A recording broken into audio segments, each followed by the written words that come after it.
Hello everyone, I'm Joshua Clement, and today I'm going to talk to you about a toilet that won't flush and a sewer smell in the home. A lot of times what causes this is a backed up sewer line from either toilet paper or something that wasn't supposed to be flushed down the drain, accidentally got flushed down there, like a piece of clothing or feminine products, stuff like that will clog up those drains. For this job, we'll be using a plumbing snake.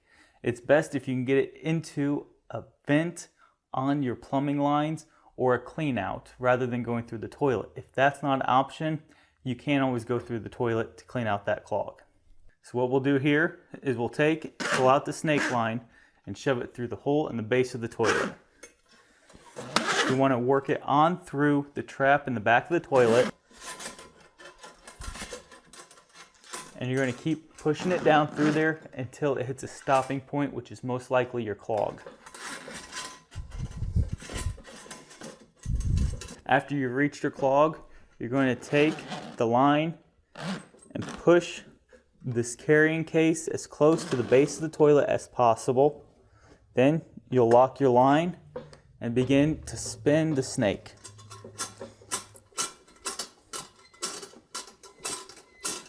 What this does is there's teeth on the end of this snake, and it'll grab on to whatever's clogging your line and help move that water around there and push it on down the line. If it doesn't, what will happen is it'll wrap its way around those teeth and you'll be able to pull it up through the toilet. After you're done, just pull out on the snake and push it back into the case.